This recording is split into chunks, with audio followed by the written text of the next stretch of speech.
For example, I have tinnitus, which is the ringing in the ears, right? So at the beginning when I got it, it was like very unpleasant, well, because unusual. Automatically mind makes something of it. Oh, it's so terrible, it's not good, I don't want it, why it's ringing in my ears, and so on and so on.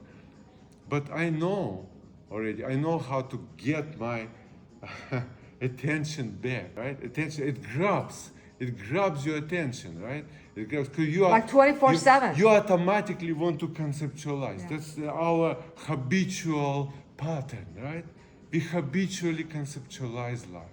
So we need to see that for ourselves. So I gave it immediately. I gave my power away to my tinnitus, right? Oh, it's not a good thing. But then I notice it because I'm not there, because I'm always back to experience of being alive here and now.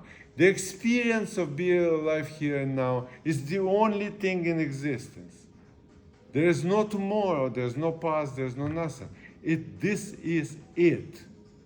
And you can feel it. And it's not even the experience of something, right? Because all experiences will enter into that space that is the experience of being alive. They come and go. But the experience of being alive is there. And you can be there. You are that. You can experience that. It's like waves are coming and going, but ocean is always there, right? Ocean is always there. So I took my power back from I took attention away from the word tinnitus and actually start experiencing that in the moment. Okay, so what is the actual experience? Okay, this is ringing. Okay, I'm giving a word, ringing, to it. Okay, it's not ringing. Ringing is a word. So you keep going back. You have to go back to actually experiencing what you experience. You know, when you say something about it, it's not the experience yet. It's not the experience of being alive. When you stop when you stop labeling it in any way, shape, or form, then suddenly the beauty of it will dawn on you. No matter what it is, it's so beautiful. Tinnitus, and I came across these spiritual interpretations in Hinduism, in other religions, that is actually, this sound is very meaningful. This is actually a representation of spiritual growth and whatever it is. So I'm saying, so there's a positive twist on it too, on conceptual level. You can give it a positive, you can reframe it in the positive way. It's helpful though. It's much better than believing that it's something bad, better believing that it's something good. Well, whereas just the opposite of it is so much more helpful. Yeah. But this is still on the level of psychology. On the level of psychology, it always will be just a bandage on the wound, right? It will never be the resolution. You want to go resolution, you always have to go beyond the concept. You have to go always into experience. What is the experience of the moment of that which is you experiencing, right? If that's your pain, you heard of spontaneous healings, right? That's what happens. Sometimes people stumble upon it. So their attention shifts from concept into real thing. In state of despair, a lot of good things happen. So because you just like hit the dead end, you cannot go further. So you hit the bottom. Well, you did that.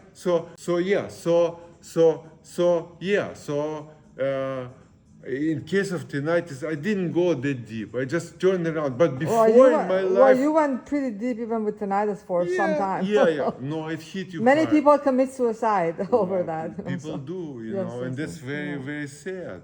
It's very tragic that people, with such a nuisance. This tinnitus is such a nuisance, right? It's nuisance, and yet millions of people suffer because they cannot get their attention back and power back and give it back and illuminate the condition. When you illuminate the condition is gone, right? Even and again, it's a nature of spontaneous healing, the same nature, the condition gets illuminated. When you illuminate the condition, it's gone. no matter how serious it seems to be initially, because all this seriousness is a conceptual structure. We train to be this way. We're like, oh, this is so serious. Well, when you go, when you know the experience of life, the word seriousness of anything loses its meaning. Fear loses its meaning. There's just like, there's life, and you are it. There's no separation. So there's nothing. Let's not go deep into that. But I'm just saying that we are here right now, and as I pointed at, and see for yourself if this is true for you. Forget about this. Is not a theory. This is not like logical representation of something. This is not It's not. It's certainly not a rational. It's not an explanation. It's not understanding. It's none of that. It's something which is there and it can be experienced. I'm pointing at that. You would like to experience that? Look into that and see. Your intention might completely suddenly shift. It might happen. It might not. It might happen tomorrow. It might happen tomorrow. Today you will listen and say, what a bunch of nonsense. But then you will come tomorrow. And this happened to many, many people to whom we spoke, right?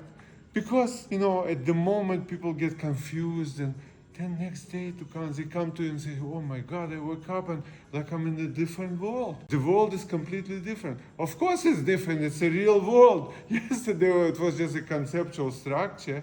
It was house of cards, and now it's a real home. Of course it's different. Or it was a cave. You sat there in the darkness, and now you walk out of the cave and you see sunlight and you see the beauty of life. Of course it's different, right? So there is something there except what we normally think it is, what we normally consider life to be. So because our primary religion is, we think that, some people believe in God, some people believe in this, some people believe in that. We all believe in the map, in the conceptual structure. We all believe that we know something, and we don't. That's what Socrates said. I know that I don't know. And that's what make me the wisest person.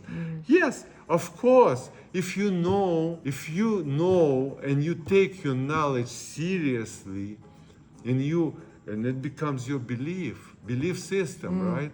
And you are trapped, first of all, you are trapped in belief system of wherever you came from. Culturally. You came from your nationality, your country. The way you were raised. Your religion, your background, whatever it is, you are there. And then on top of it, you develop your own structure of your own conditioning. And so all of this is there, right? It's not like you need to demolish it. No, okay, it's a structure. You have to see it. It's a structure. It's a map, but it's not the land. It's not just a map. It's the structure of your entire enslavement of your entire life, right from the moment you're born in the culture and religion and society you're born until you grow up to the different careers and basically every stage of life you're a slave to a certain master. So basically, you look at superstitions of different religions. And, this is this is a cult. Oh, this is so much superstition. And we're all members of a cult. Well, this is the cult. The cult is human condition. Right. Human condition is the cult. Okay? And we're all card carriers in that cult. So, and we wonder, why do we have all these wars and disasters, and why life is such a struggle, and so much difficulties, and so much problems. We have all these problems, multiple problems, and we are looking for all the solution to all the problems. When everything comes down to our attention is diverted from reality into conceptual realm. And we are confused between the map and the land, right? We got stuck in our own mind, in our concept. We cannot stop and just see that. If you'd